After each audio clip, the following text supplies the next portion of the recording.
Okay, today I'm going to be changing the belt on the 2016 Cla250. I believe it's the same for the Gla250 for that whole first generation of it. First, you're going to start by pulling this reservoir off. It pulls right off from the top.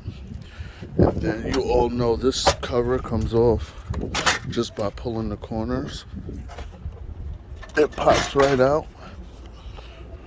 My bad, guys. I get that off, but it's like 30 degrees outside right now. And I picked today to do this. I don't know why.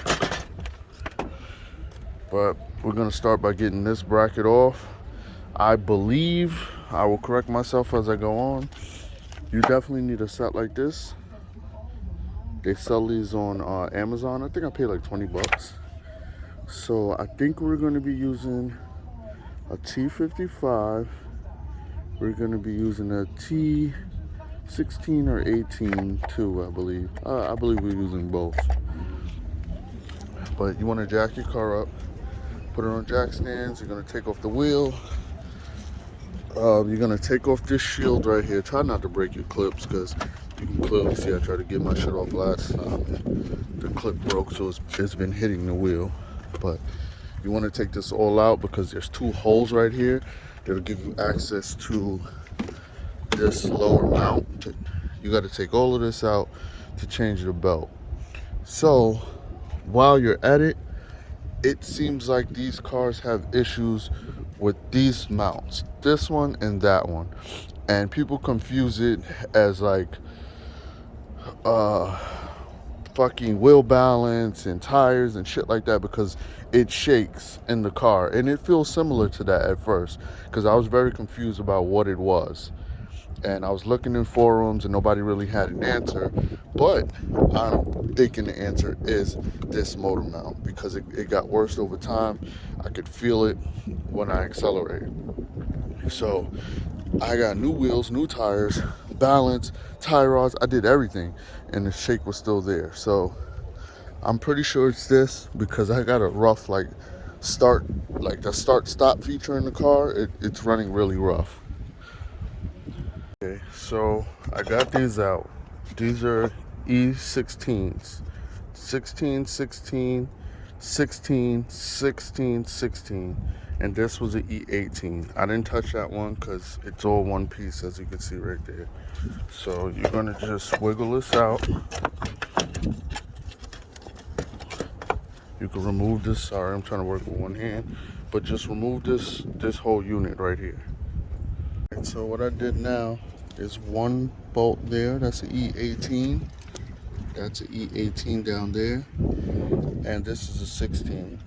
So I'm gonna loosen this, but I'm just gonna swing the bracket. I'm gonna loosen this all the way off, and this one I'm just gonna like untighten it a little bit so I can swing the bracket around out the way, and then I'll show you guys how to get to that fucker down there through the wheel well.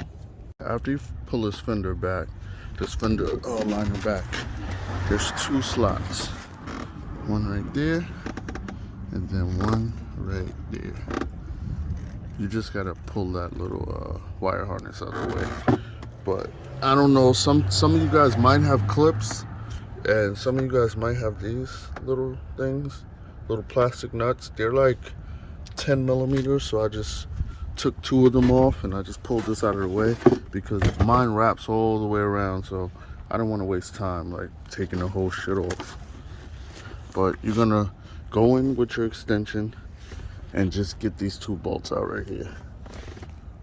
As you guys can see, I got that one out, and oh, there's oil on here. Let's see where that's coming from. Maybe I dropped oil from before. But you can just thread these, take these out, the other two. This one came out pretty well.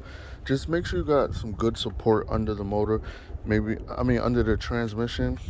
Just make sure you see the tranny go up a little bit before you start taking them off, because it makes it hard when there's like tension on the bolt. So I had some issues getting that one out, but I lifted it a little bit and that one broke.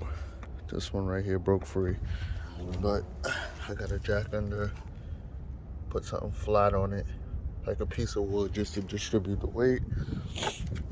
It's fucking freezing. All right, let me get this other part off, and the whole unit pulls right out. That shit was broken. Alright guys, I got fucking sidetracked, my bad. Been talking too much. I want to get straight through this video for y'all. I had to jack the motor up a little bit more, and I used a small Allen key.